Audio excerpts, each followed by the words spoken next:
What I find useful in the just taking the natural minor is learning all of the chords, the triads, basically.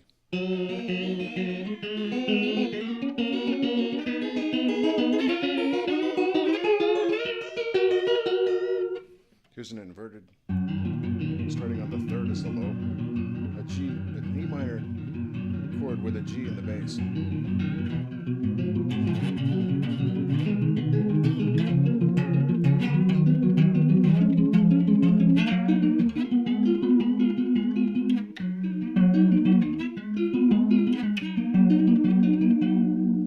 Wow, this chorus is really subtle. It's not,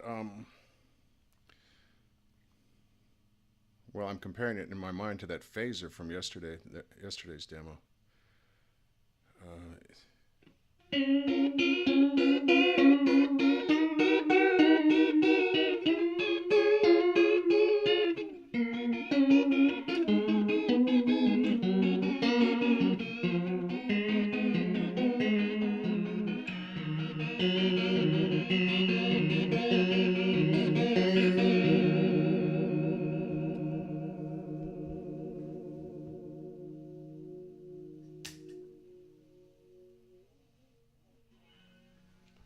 The ana echo only goes to, I believe, 300 milliseconds.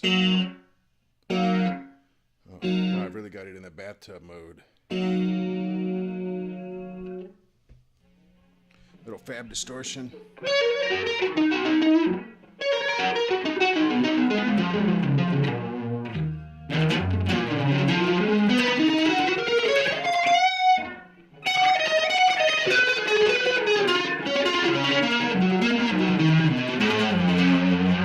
So this is going up by thirds through the, just grab a note in the bass on the E minor scale and go up by thirds.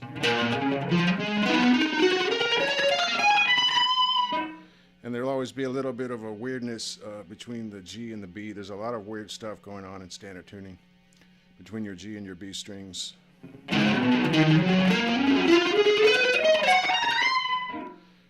To try to flesh that description out.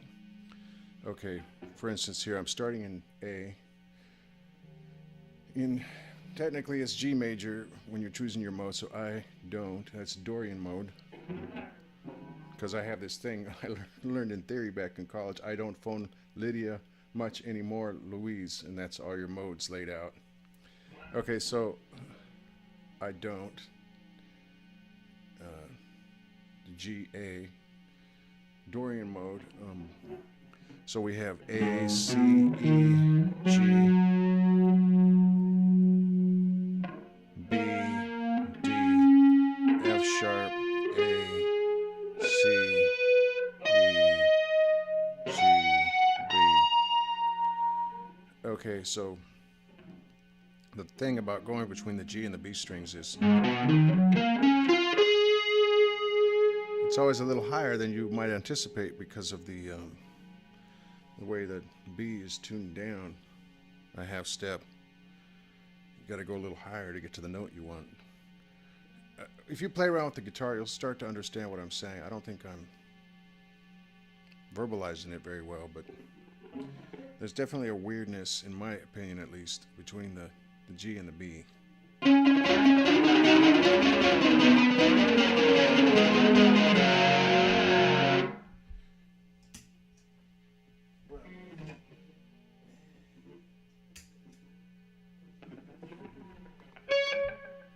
So that's maximum echo distance on the, and maximum echo time I think is 300 milliseconds.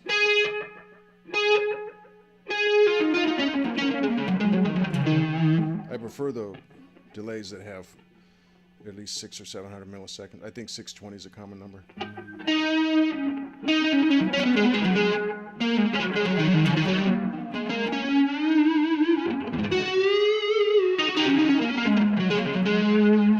Okay, so we've talked about going up in thirds.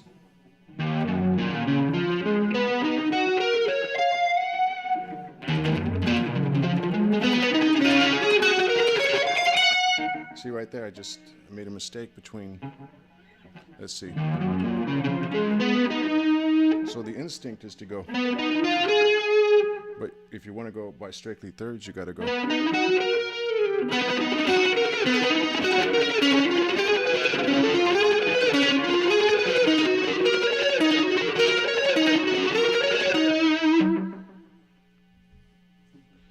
Anyway, that's something I've always enjoyed attempting to do.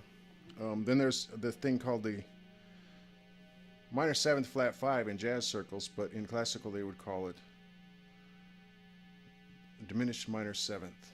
So in the key of G major, E minor, you've got your F sharp diminished, and if you put a minor 7th on it, you've got F sharp, A, C, E. So you've got your...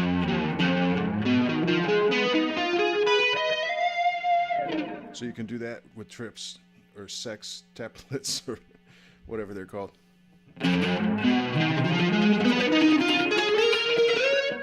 Sort of.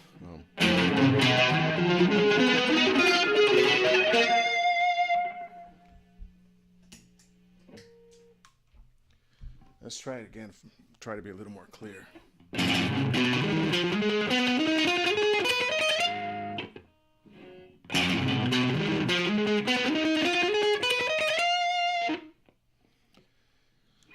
So it goes, you know, there's your...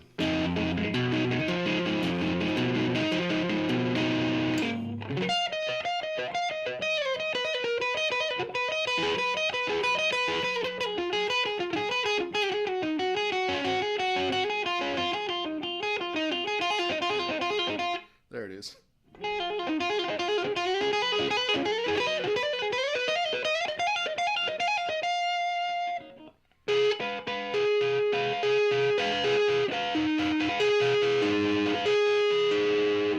So in jazz, they would call that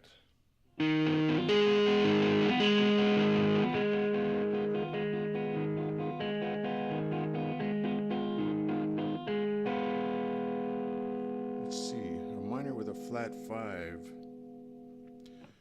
That would be like an F sharp minor flat 5. F sharp minor 7 flat 5.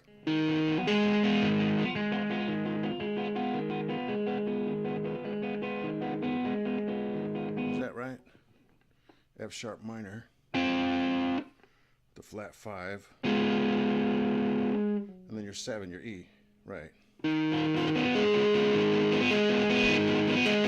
I prefer the classical nomenclature because it's more concise or clear to me. An F sharp diminished minor 7.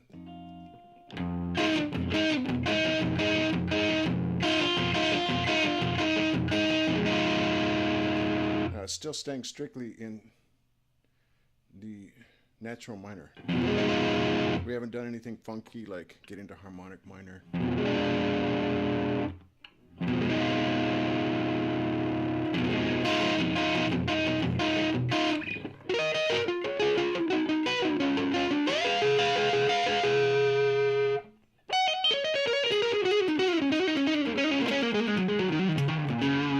And that there was the pentatonic minor.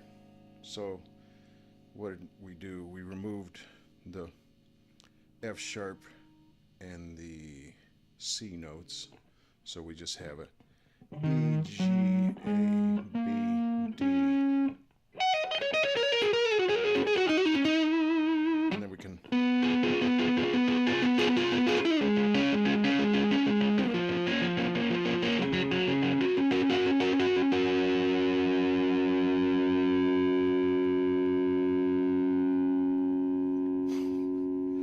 Wow, it looks like I made 2 videos with this guitar. Anyway, man, I am loving the sound of these P90s.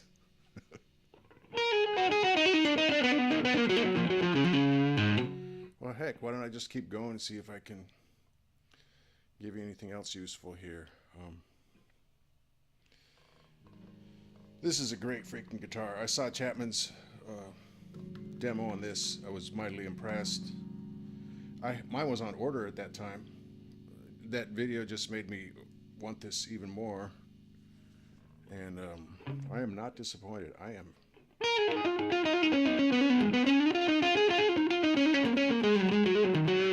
think maybe a question somebody like me has to ask themselves is, could I have this as my only guitar?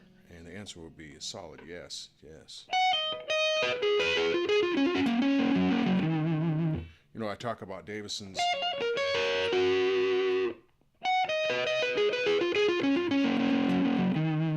I like Davison's, but I'm not sure that I would want that as my only guitar. Maybe a Davison with a P90 in it. As for weight, this is, you know, it's not as heavy as a Paul. It's sort of a thin line. I don't know if you can see that. I think a Paul has got more girth, you know. Let's see, while I'm talking about thirds, you know, you can do it, you know.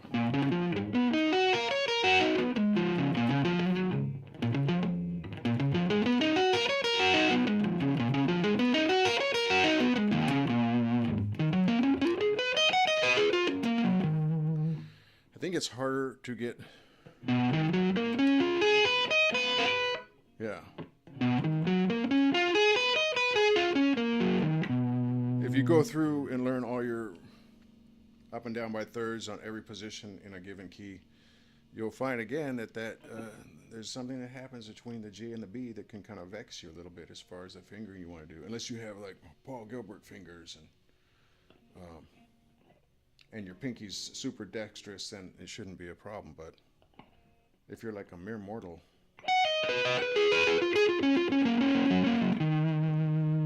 some of them can be a bit tricky, like I was just saying this. Now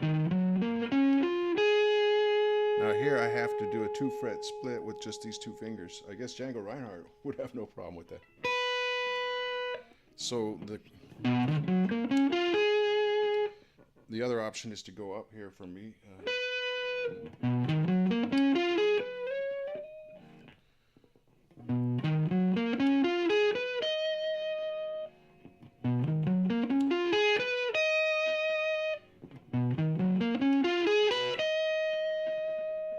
There's always more than one way to skin a cat on the guitar. Be aware of when you're playing in a key,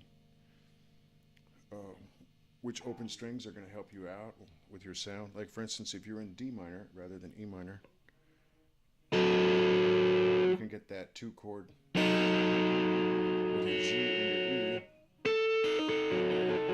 with a little B flat. If you went to harmonic minor, it's your doubly diminished 7th down to your A7, technically an A major, minor 7.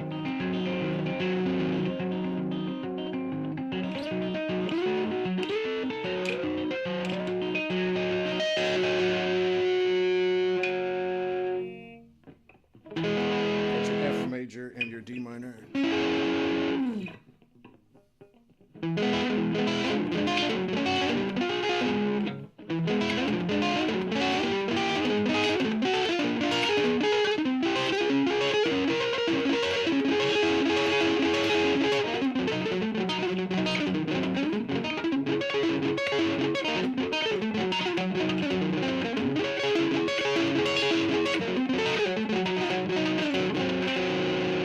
Let's see, I'm using 2 strings that are in the key of D minor and fretting the note on a string that is not in the key of D minor. Now, if you were in D melodic minor, then your B would work.